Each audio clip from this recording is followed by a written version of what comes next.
Assalamualaikum warahmatullahi wabarakatuh.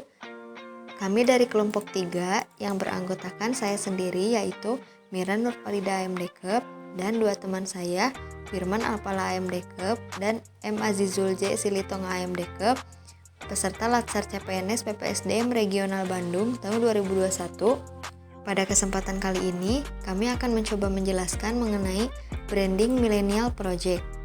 Sosok yang kami jadikan inspirasi dalam Branding Millennial Project ini yaitu Bapak Sandiaga Salahuddin Uno, yang merupakan Menteri Pariwisata dan Ekonomi Kreatif.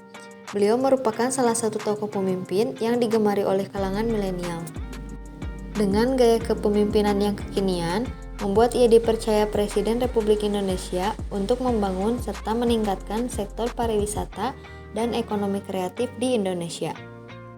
Gaya kekinian beliau sebagai menteri dapat kita lihat dari berbagai sosial media yang dimilikinya, yang berisikan dokumentasi mengenai rutinitas serta pekerjaannya.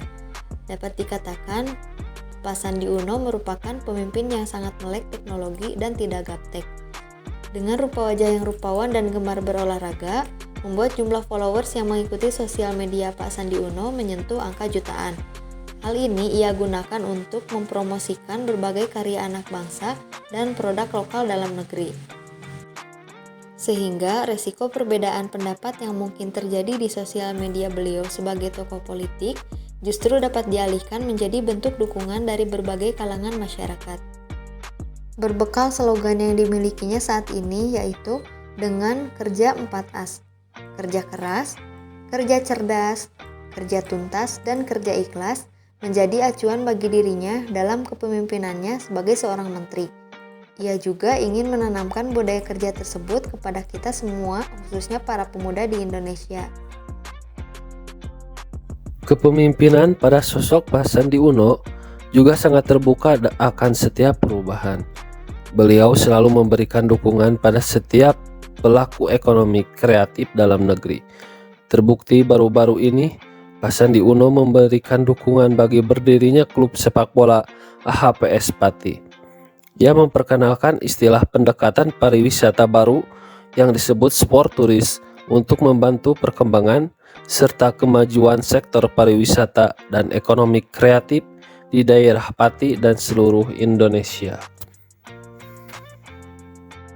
Sandiaga bersama ratusan pesepeda yang berasal dari Citylink Indonesia, Kementerian Koordinator Kamaritim dan Investasi Kemenko Marves, serta Kementerian Pemuda dan Olahraga Kemenpora melakukan kegiatan bersepeda dari Yogyakarta Borobudur yang dikemas dalam support turis wisata olahraga yang merupakan tren baru dalam sektor pariwisata era baru. Program Beli Kreatif Danau Toba yang berhasil menaikkan omset untuk 200 pelaku ekrab sebanyak 22,7 miliar selama masa program ini berlangsung.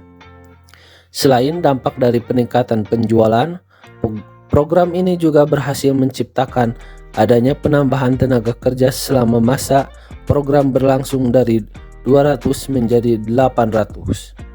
Sukses merevitalisasi Adiana Lombok, salah satu dari 34 travel patent menuju destinasi super prioritas atau DSP Danau Toba. Kawasan wisata yang semula tak dikelola dengan baik itu kini sangat menarik. Tak hanya menawarkan keindahan alam Danau Toba dari atas ketinggian, Adiana Lombok itu kini dilengkapi dengan sejumlah fasilitas hingga rumah makan yang bisa menambah penghasilan dan pekerjaan warga sekitar.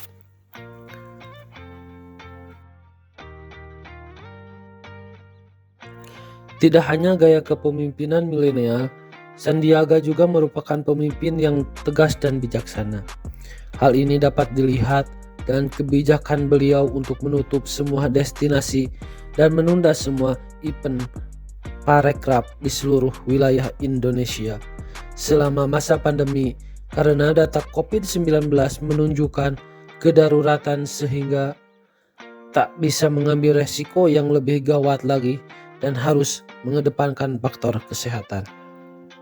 Selain itu, beliau juga mendukung kebijakan untuk tetap membuka perbatasan baik itu darat, laut, maupun udara, namun dengan meningkatkan persyaratan yang ketat seperti wisatawan mancanegara yang akan masuk ke Indonesia harus bisa menunjukkan sertifikat bukti telah divaksin COVID-19, memiliki hasil tes PCR yang masih berlaku, kemudian wajib menjalani tes PCR lagi setelah tiba di Indonesia dan pada hari ke-7 setelah kedatangan, serta dikarantina selama 8 hari sebelum melakukan aktivitas di wilayah NKRI.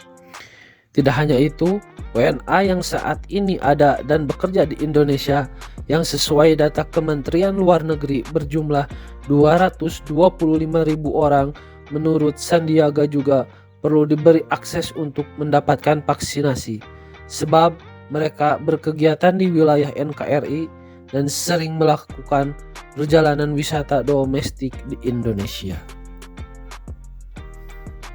ASN pintar. Sebagai ASN, kita harus memiliki beberapa karakter, yaitu sebagai berikut: profesional, integritas, netral, transparan, akuntabel, dan responsif. Profesional. Sebagai ASN harus memaksimalkan kinerja pelayanan sesuai dengan kompetensi. Integritas. Sebagai ASN harus memiliki pribadi yang jujur dan memiliki karakter yang kuat. Netral. Tidak berpihak dari segala bentuk pengaruh dan tidak memihak kepada kepentingan pribadi atau kelompok manapun. Transparan. Membuka akses informasi seluas-luasnya bagi publik agar dapat mengetahui apa yang terjadi selama proses penyelenggaraan pemerintahan. Akuntabel. Mempertanggungjawabkan apa yang telah diamanatkan. Responsif. ASN sebagai pelayan publik harus cepat tanggap dalam memberikan pelayanan. Sekian video yang dapat kami sampaikan. Mohon maaf apabila ada kesalahan. Terima kasih atas perhatiannya. Sampai jumpa kembali di video selanjutnya. Wassalamualaikum warahmatullahi wabarakatuh.